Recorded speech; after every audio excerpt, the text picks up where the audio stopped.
going to be Pablo Schyfter, and he's going to talk about underrepresentation, ignorance, and social membership. Okay. Thanks a lot. I really appreciate the invitation. I've had a great time so far. It's been a wonderful workshop. Okay, epistemic exclusion. When I started thinking about this presentation, I came very quickly to the realization that underrepresentation and ignorance are not easy concepts to wrap one's head around because they're not straightforward terms.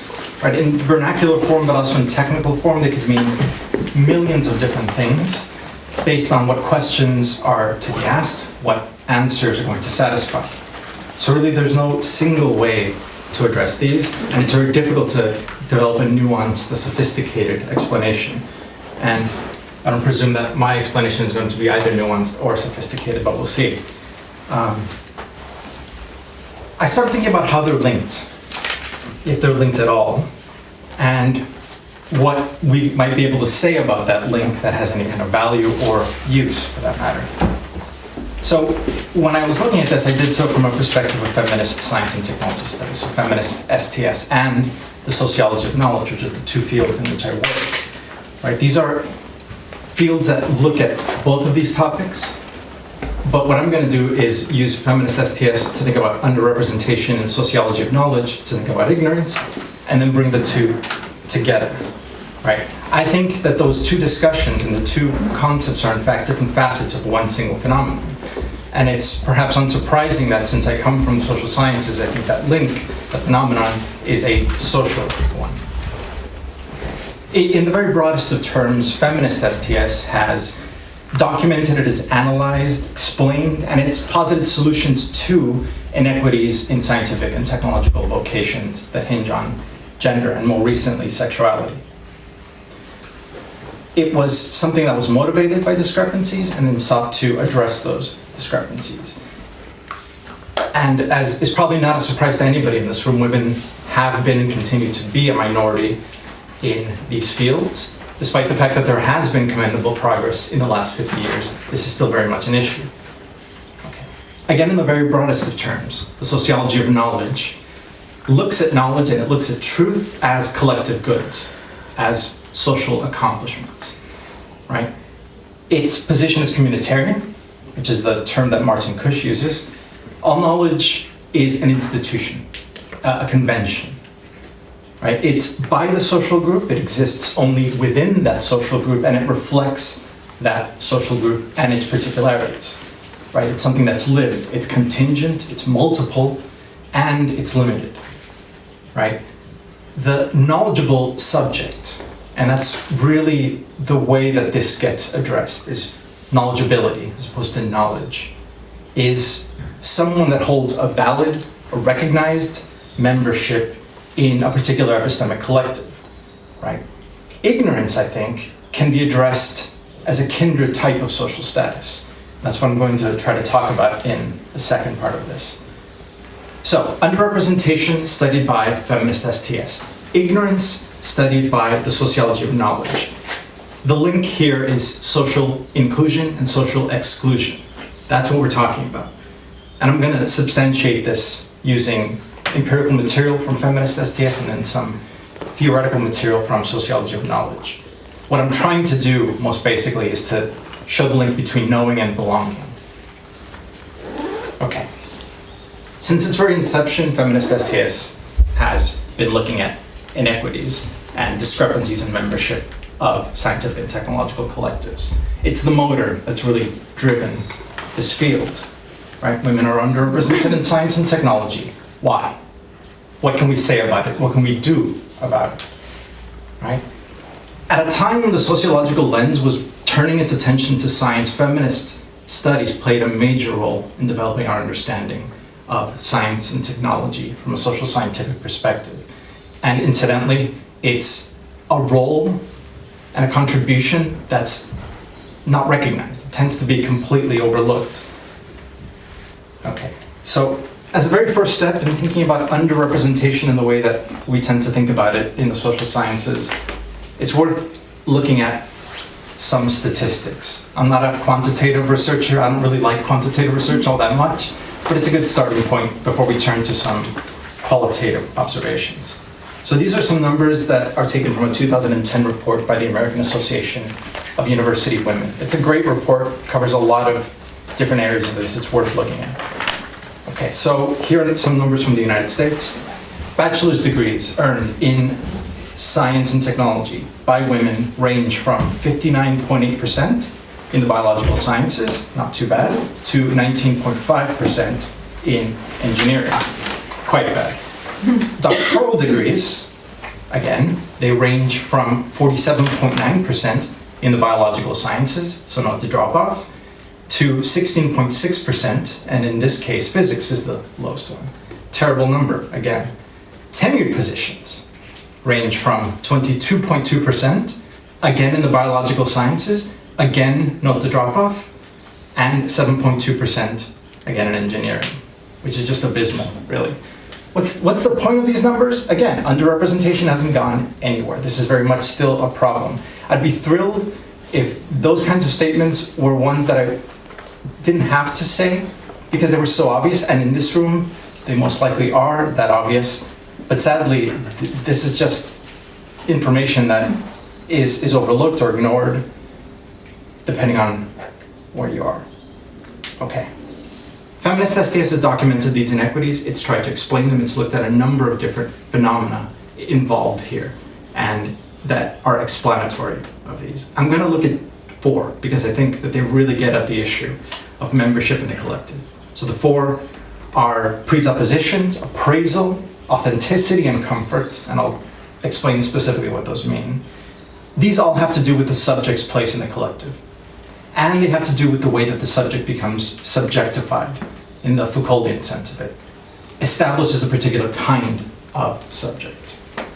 So I'm going to talk about these using historical, organizational, and sociological studies of science, and the last one from a personal account of gender and physics.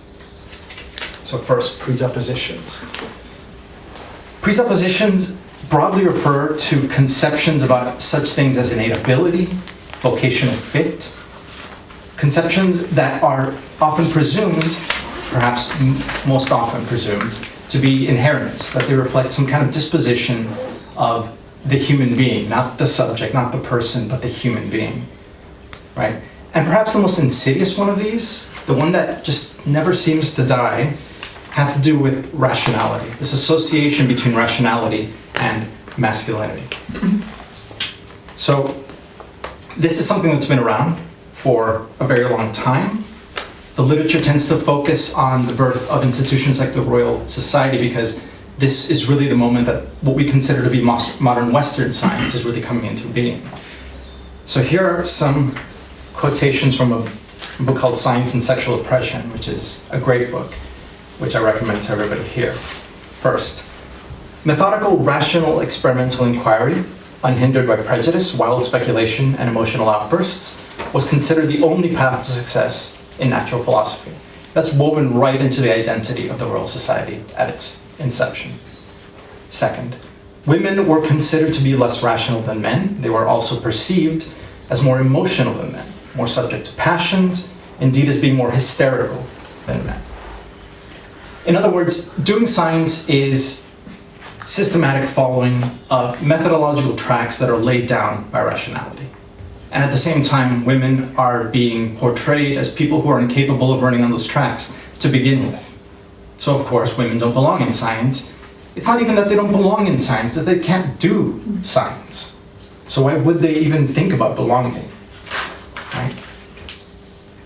Writers of the time said these are some of the things that they said. Women have, quote, inherent mutability and levity. They're, quote, troubled with the affects called hysterical by reason of the weaker constitution of the brain, which in women is, quote, soft and delicate. Here are some other quotations. Women's cerebral fiber is, quote, soft and delicate. So in other words, their mind lacks strength. And this is one that I particularly like. Where the will or passion hath the casting voice, the case of truth is desperate. And yet, this is the miserable disorder into which we are lapsed. The woman in us still prosecutes a deceit, like that begun in the garden, and our understandings are wedded to an Eve, as fatal as the mother of our miseries. Not a particularly good situation for science to let women in, basically. So women are being portrayed as incapable of exerting reason. Men, on the other hand, are being portrayed as inherently able to exert reason. These kinds of ideas are things that may have possessed strength in the 18th century that they don't today, but to think that these ideas have just disappeared is quite foolish. The notion that reason is masculine and emotion is feminine is very much still with us, and the notion that reason is the foundation of science is not something that's gone anywhere.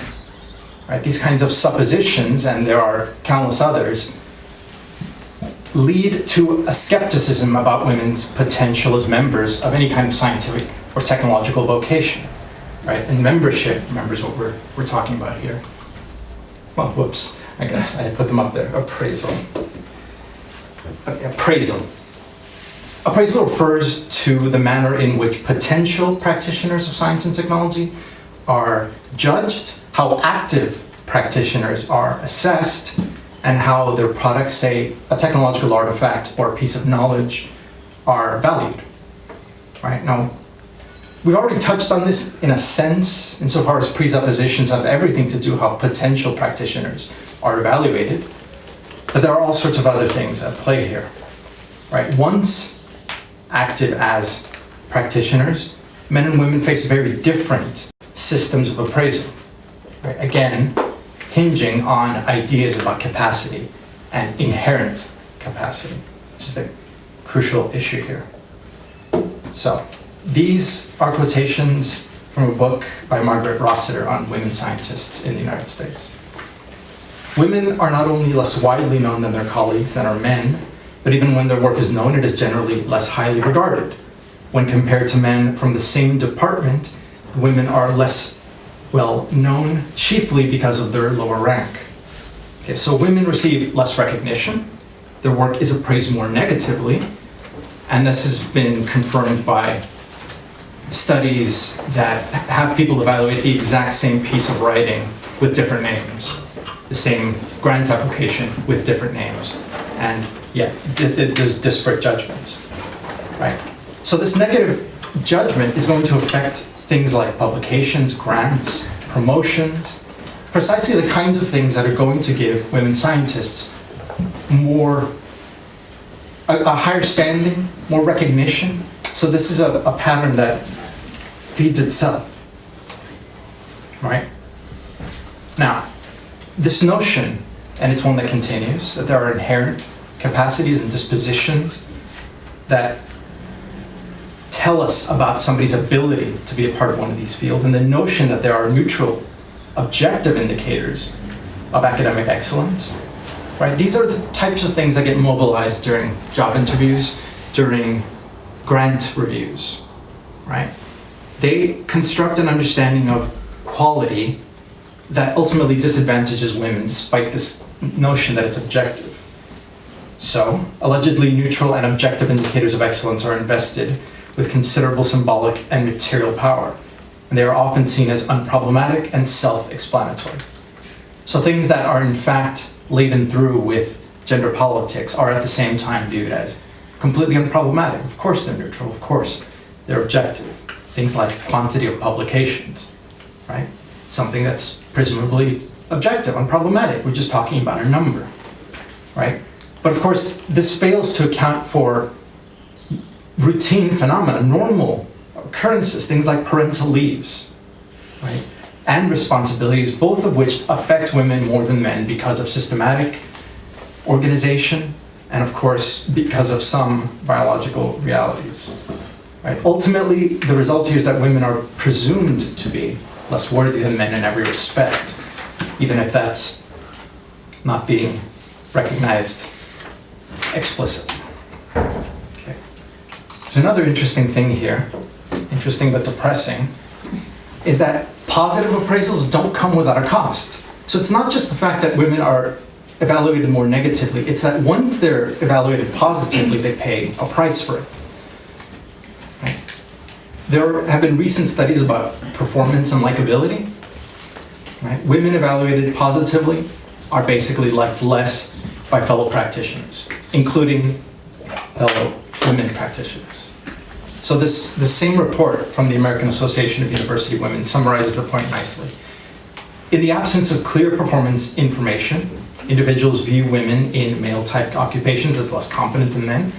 When a woman has shown herself irrefutably to be competent in a male-type field, she then pays the price of social rejection in the form of being disliked. And this is something that's been confirmed in a number of different studies, right? These kinds of appraisals of personality, they extend to things like ambition, drive, right? Which, when they're attributed to men, are considered positive things. Oh, he has drive, he has ambition, but they don't have the same effect when they're attributed to women, right? It's not a good thing for a woman to be ambitious, whereas it's very much okay for a man to be ambitious. And then something that's going to connect to the next section is that women who act in manners that are viewed as particularly feminine are perceived as out of place, right? They even face higher evaluative standards. So another quotation that I love: women must walk a fine line between the Scylla of masculine overconfident behavior and the Charybdis of excessively modest feminine behavior. There's a constant policing, self-policing that's at play here, right? So evaluations of capacity, of work, of fit, of personality, right? All of which are aspects of the subject's place in the collective, right? These follow overarching social orders like gender, and it's true of sexuality, of class, of race, and of ethnicity as well. So this links to authenticity. Authenticity concerns issues of validity of identity. And engineering identities is a really useful case study because there's been quite a bit of research done on this. Some of it was done by Wendy Faulkner, who used to be here at Edinburgh. She wrote extensively about notions of authentic femininity and authentic engineering identity. So by authenticity here, she's not referring to some kind of essentialist conceptualization of these things, but rather she's referring to the expectations that we have, the image we have of who a true engineer is, who a true feminine woman is. What Wendy Faulkner does in this work is demonstrate, and I'm going to quote her here, how profoundly doing the job entails doing gender. So how involved gender politics and dynamics are in doing the job of engineering. Okay, so she carried out interviews, she carried out ethnographic observation, and she essentially identified this persistent notion that feminine identities on the one hand and engineering identities on the other often stand in conflict, often are seen as completely incompatible. Right? Real women are not real engineers, and conversely, women who are really into engineering are not really women. Right? So familiarity, comfort with, prowess with, right? Excitement for all things technological is seen as something that's okay for boys but not girls. In fact, it's expected of boys to a certain degree. Think about tinkering with mechanical toys. Technophilia is something that's masculinized. So this passion for, excitement for working with technology is something that is fine for men, but not for women. Right? So pursuit of an engineering education or an engineering job is perfectly compatible with appropriate masculinities, right? But for those who display any kind of femininity, those are choices that have to be justified. It's not obvious why a woman would enter engineering the way it's obvious why a man would enter engineering. So Faulkner also writes this: if to be a real engineer is to be a man, and if men and women are necessarily different, then women engineers have to play down their identity as real women if they are to belong in engineering. Although women engineers are highly visible as women, they must also learn to, in some sense, become invisible as women. So, self-policing, controlling one's femininity in order to fit the group, in order to be considered an authentic member of the collective. Right? Doing the job entails doing gender. Think about the stereotype of the engineer, right? Technophilic, rational, mathematical, but also greasy, with calloused fingers. Identities that are masculinized, that have been masculinized for a very long time. So membership status has everything to do with ticking the right gender boxes. Finally, comfort. So here we switch to the individual. How does the individual experience membership in the collective? Right? A place within the collective. Presuppositions about ability, disparities in evaluation, and the constant process of having to justify membership are all going to condition that experience. Unsurprisingly, they're going to condition that experience. There's a classic piece of STS writing in which Evelyn Fox Keller talks about her experience of being a doctoral student in theoretical physics at Harvard. It's a great piece of writing. I recommend it because it's very well written. It's very depressing at the same time, but it's worth reading.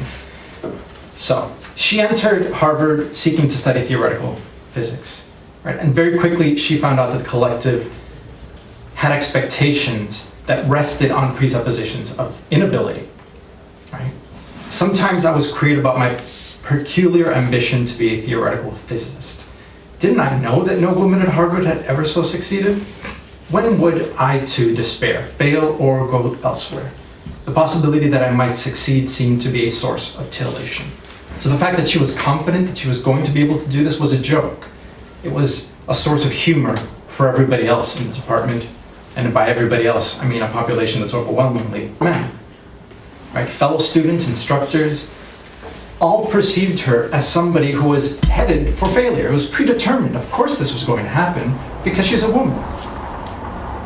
Right? So in her quest to prove her ability, right, she sought affirmation from people that were considered to be true physicists, capable physicists, right? But of course, this just calcified the hierarchy even more because these people were men. These were men in the department, right? So these are people associated with intellectual prowess. Women are associated with intellectual ineptitude here. I had so successfully internalized the cultural identification between male and intellect that I was totally dependent on my male teachers for affirmation. In seeking intellectual affirmation, I sought male affirmation, right? She was presupposed to be inferior, and the mechanisms of appraisal here rested on a very rigid platform of gender stereotypes, of gender order, right? Of sexism. So the very first reaction she had was just work harder to gain approval. Eventually just gave way to precisely what Faulkner talks about in her work, a desire for invisibility. In lieu of support, I began to long for anonymity. But the anomaly of my position had made it so public that there was no hiding. So, this is everything to do with incompatibility, right? It's incompatible. The identity of this person as a woman and the identity of this person as a theoretical physicist. So there's issues of authenticity and conflict here. Right? In order for her to be just another student, just another physics student, right, she needed freedom from that part of her identity that made her stand out in the first place, which was her gender. She also recalls this: I was unhappy, single, and stubbornly pursuing an obviously male discipline. What was wrong with me? In one way or another, this question was put to me at virtually every party I attended. Right? People didn't understand this person. She wasn't married, she wasn't raising a family, she was trying to do something that men do. What was the problem? What was wrong with this person? Right? So again, authenticity. And of course, this has everything to do with presuppositions about ability and patterns of appraisal. So, we have presuppositions, valuation, authenticity, comfort. These are 4 facets of membership. Membership is gained within the context of assumptions. Membership is continuously under appraisal in ways that are not equal. Membership is something that hinges on impressions of authenticity, of validity, and life as a member reflects a perceived congruence between the subject and the group, which in this case is incongruent relationship between women and, say, physics. Right, so belonging is what we're talking about. This is a status that's not gained as easily by some. It's not scrutinized equally for all. It's not worn with equal acceptance or comfort by each person. There are tremendous, important disparities here. So underrepresentation is obviously more than just some kind of statistical reality or fact or result. Underrepresentation is about disparities in the mechanisms and the politics of social membership. So we're talking about belonging to the group. Okay, ignorance. As we've talked about today, this is an even more difficult concept to get one's head around. I think it's cagier than underrepresentation. As a topic of study in STS, it's almost entirely absent. In fact, there was a recent talk by Brian Wynn here, and he referred to lack of knowledge or ignorance as the Cinderella topic of STS. We can get into the gender politics of that during the discussion if you'd like, but that's how I refer to it, the Cinderella topic. Nobody wants to touch it. This want of research, this lack of research, is something that's regrettable. But I think that the sociology of knowledge can lend a lot of light here. Right? It can give us useful perspectives on ignorance. So first, a very basic overview of how we tend to understand knowledge. I'm not going to provide a comprehensive, a point-by-point description of this because that would take forever and take an entire class, and I really don't want to open up that debate again, but probably will anyway. I'm just going to use Martin Cush's interpretation of this because I think it's a very good one. It's a very sophisticated one, and as a philosopher, he's framing it in terms that I think are friendlier to other philosophers. He refers to it as communitarian epistemology, but ultimately it's sociology of knowledge. Okay? In the very simplest of terms, sociology of knowledge views knowledge as a social institution. It's a product of collective human action. Right? It exists only insofar as the group exists. One way to think about this is through another example, value, the value of a £5 note. That value exists only because of the group. It doesn't exist outside the group. It's a social institution. So Kush writes this. The term knowledge and its cognates like know and knower mark a social status like head of department.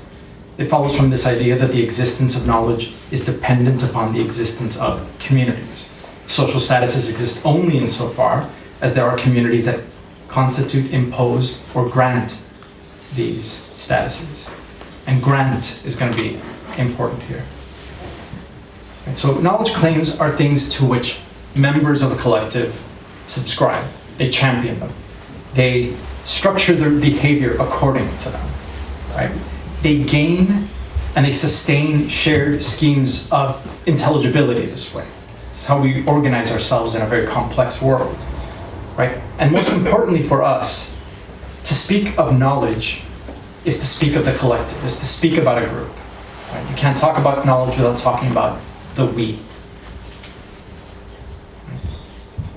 So, because the collective is what constitutes knowledge, sustains knowledge, it's also the organization or the institution that polices those who would be and those who do engage with that knowledge. And I think a vital consequence of this is that knowledge lives in a relationship between any single member of the collective and the rest of that collective.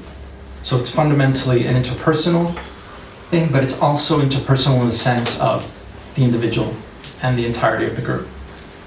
Right? when we refer to knowledge, when we correct others or are corrected by others, when we validate what somebody says, when we're taught, when we teach, when we debate, right? In all matters of behaving, that's where knowledge is to be found. Right? And so it's interpersonal interactions that matter here. Right? What we're talking about here is the knower, right? The subject who is knowledgeable. That's the perspective we tend to take, right? The subject who is allowed to know, who is recognized by the group as knowing and knowing properly. The knower knows only insofar as she is a member of the communal knowledge constituting we. She knows because she has a social status within that we. She cannot acquire that status on her own. Okay, so like I said, making sense of knowledge involves making sense of membership in the collective, in the we.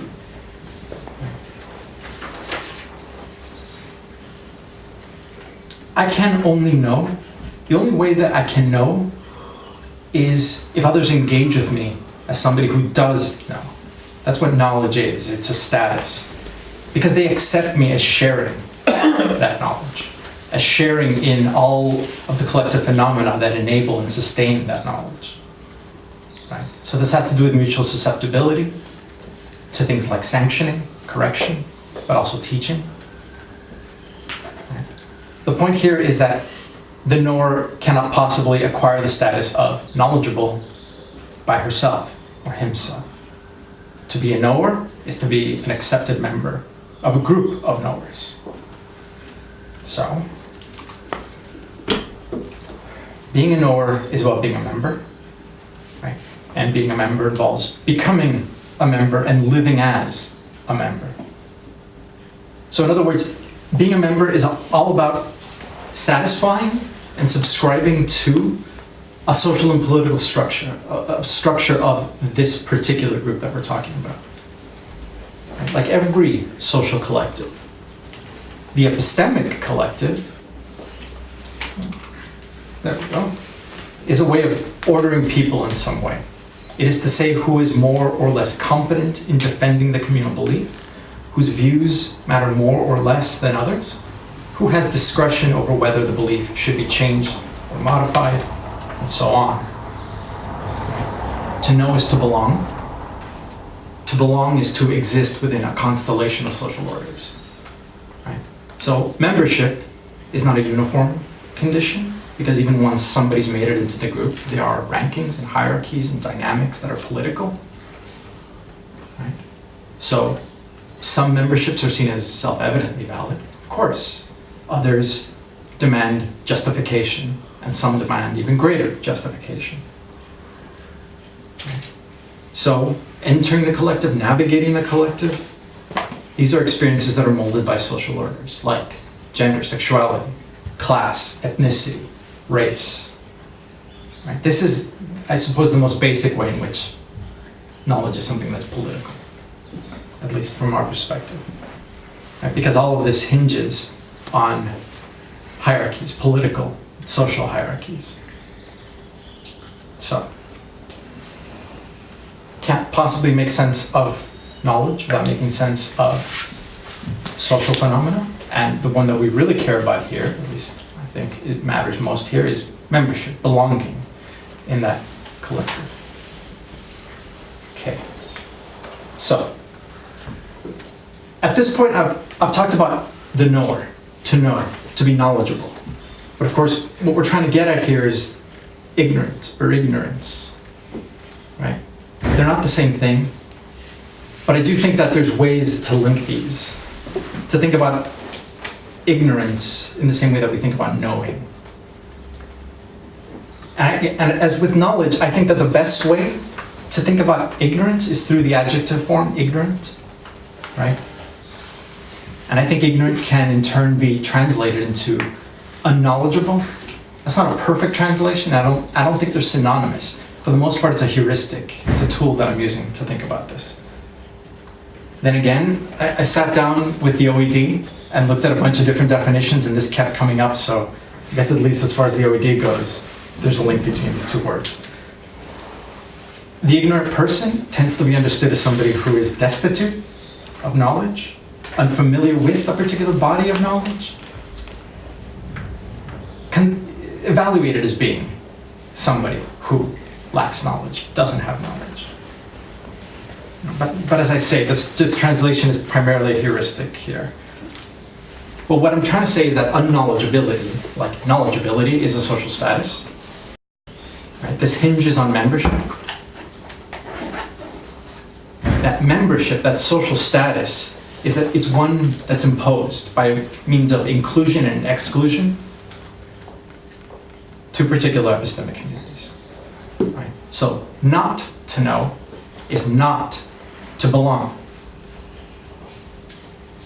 Being rendered as somebody, as a subject who is unknowledgeable, just like being somebody who is pronounced to be knowledgeable, has absolutely nothing to do with some kind of content up here in a consciousness or a mind. It's not about filling a vase with something. It's about membership. It's not about mental disposition. It's about social recognition. Being recognized as a knower, or not being recognized as a knower. Right? If I know, it's because the collective takes me to know. If I don't know, it's because the collective takes me as failing to know. And of course, if we're talking about denial of membership, we're talking about something that's no less contingent than membership, right? It has to do with the particularities of the situation and of the group and of the person and so on.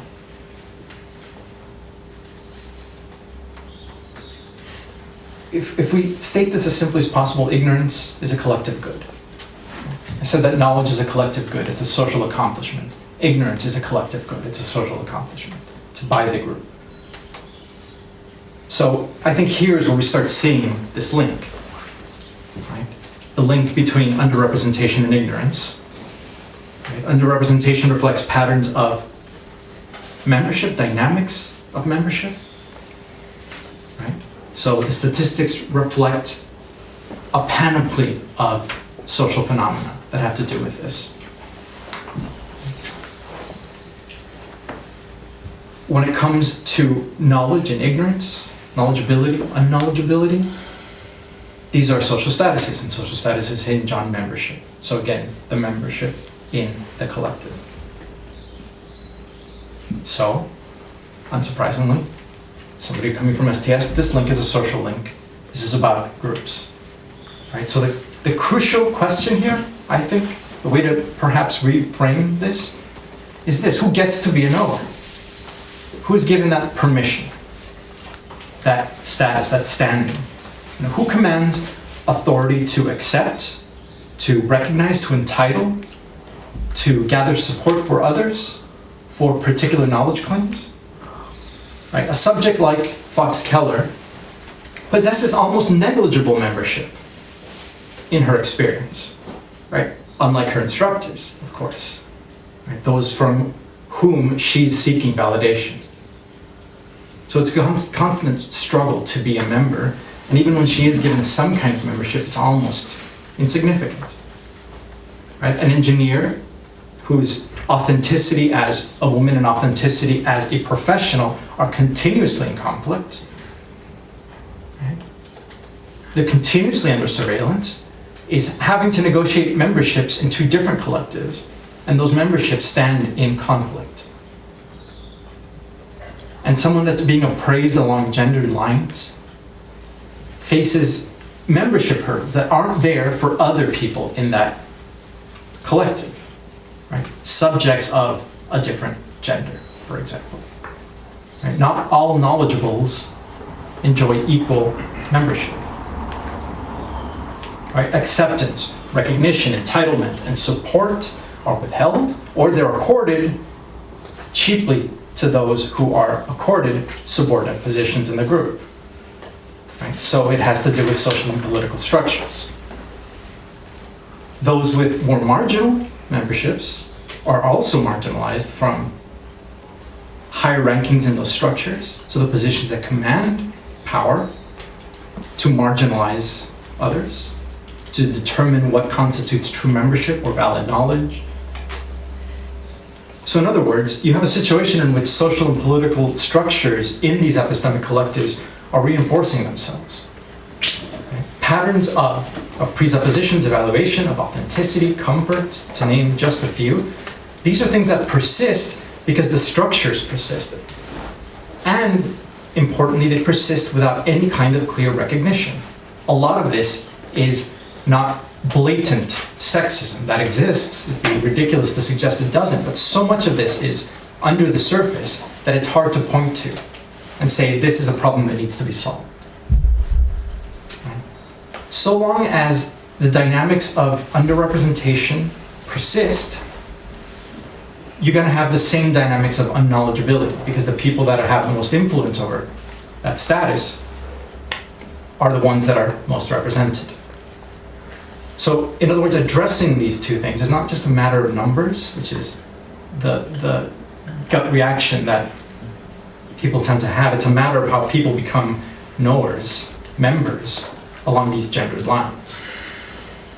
Thank you.